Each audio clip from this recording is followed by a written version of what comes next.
कभी सोचा है कि माइक्रोवेव में जब खाना गर्म करते हैं तो प्लेट अक्सर ठंडी क्यों रह जाती है? चलिए आज रसोई के इसी बड़े रहस्य से पर्दा उठाते हैं। अरे ये एक ऐसा किस्सा है जो हम सबके साथ हुआ है। सूप तो एकदम खौलता हुआ गर्म, पर कटोरे को हाथ लगाओ तो वो एकदम ठंडा। आखिर ये होता कैसे? ये कोई जादू टोना नहीं है, इसके पीछे है खालिस फिजिक्स। आज हम इसी रोजमर्रा के चमत्कार के पीछे छिपे विज्ञान को बड़ी आसानी से समझेंगे।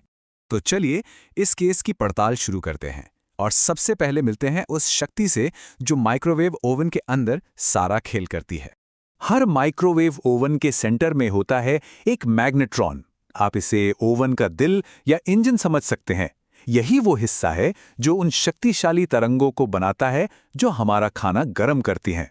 तो ये माइक्रोवेव आखिर हैं क्या भला? देखिए, ये इलेक्ट्रोमैग्नेटिक स्पेक्ट्रम का ही एक हिस्सा है जो रेडियो तरंगों और इंफ्रारेड लाइट के ठीक बीच में आती हैं। मतलब ये अदृश्य हैं लेकिन बहुत ज्यादा शक्तिशाली। और हाँ, ये कोई ऐसी वैसी तरंग नहीं है।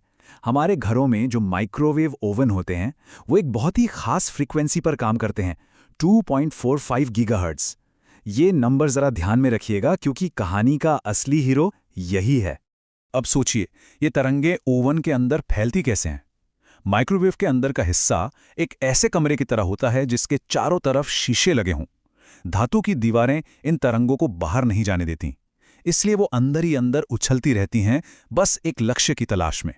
अच्छा, तो हमने मशीन की तो बात कर ली, पर ये तरंगें आखिर अपना निशाना साधती किस पर हैं? चलिए अब इस पर फोकस करते हैं।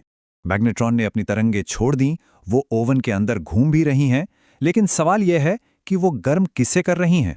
जवाब सुनकर शायद थोड़ी हैरानी हो। जवाब है पानी। जी हाँ, हमारे भोजन में मौजूद पानी ही माइक्रोवेव का असली टारगेट है। ऐसा इसलिए क्योंकि पानी का जो मॉलिक्यूल है ना, वो एक नन्हे से चुंबक जैसा होता है। इसका एक सिरा हल्का सा पॉजिटिव होता है और दूसरा सिरा हल्का सा नेगेटिव। साइंस की भाषा में इसे डायपोल मॉलिक्यूल कहते हैं। अगर पानी के मॉलिक्यूल H2O को जूम करके देखें तो ये कुछ मिकी माउस जैसा नहीं लगता? जो ऑक्सीजन वाला बड़ा हिस्सा है वो थोड़ा नेगेटिव होता है और हाइड्रोजन वाले जो दो कान हैं वो थोड़े पॉजिटिव। बस यही छोटा सा प्लस माइनस का खेल इसे माइक्रोवेव के लिए बहुत खास बना देता है। तो अब आते हैं सबसे मजेदार हिस्से पर। ये मॉलिक्यूल्स का डांस आखिर गर्मी पैदा कैसे करता है? देखिए होता क्या है, ओवन का जो इलेक्ट्रोमैग्नेटिक फील्ड है वो पल पल अपनी दिशा बदलता है। अब हमारे खाने में जो पानी के नन्हे नन्हे चुंबक हैं वो इस बदलते हुए फील्ड के साथ खुद को एक सीध में लाने की कोशिश करते हैं, लेकिन फील्ड इतनी तेजी से पलटता है कि इन बेचारे मॉलिक्यूल्स को भी जबरदस्ती पलटना पड़ता है। और ये जो लगातार पलटने की क्रिया है, इससे पैदा होता है जबरदस्त मॉलिक्यूलर फ्रिक्शन, यानी आणविक घर्षण। और हम सब जानते हैं घर्षण से क्या पैदा होती है? गर्मी। याद है वो 2.45 गीगाहर्ट्ज वाला नंबर? इसका मतलब है कि पानी के ये मॉलिक्यूल हर एक सेकंड में 2.45 अरब बार पलट रहे हैं। अब सोचिए, इतनी जबरदस्त रगड़ से कितनी गर्मी पैदा होती होगी।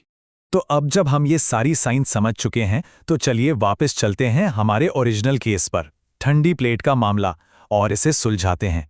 सारा फर्क यहीं पर है। खाने में मौजूद पानी के मॉलिक्यूल आज़ाद हैं, वो घूम सकते हैं, नाच सकते हैं और घर्षण पैदा कर सकते हैं। लेकिन जो हमारी प्लेट है, चाहे वो सिरेमिक की हो या कांच की, उसके मॉलिक्यूल एक बहुत ही सख्त ढांचे में जकड़े हुए हैं, वो हिल ही नहीं सकते। इसलिए माइक्रोवेव तरंगे उनके लिए लगभग अदृश्य हैं, वो बस आर पार निकल जाती हैं। कोई घर्षण नहीं, कोई गर्मी नहीं। लेकिन एक मिनट, कई बार तो प्लेट भी गर्म हो जाती है ना? अगर माइक्रोवेव उसे गर्म नहीं कर रहे तो फिर ये कैसे हो रहा है? इसका जवाब है एक दूसरा साइंटिफिक प्रोसेस जिसे कहते हैं कंडक्शन या चालन। सीधी सी बात है, प्लेट माइक्रोवेव से गर्म नहीं हो रही, वो उस खौलते हुए गर्म खाने से गर्म हो रही है जो उसके ऊपर रखा है। गर्मी खाने से सीधे प्लेट में ट्रांसफर हो रही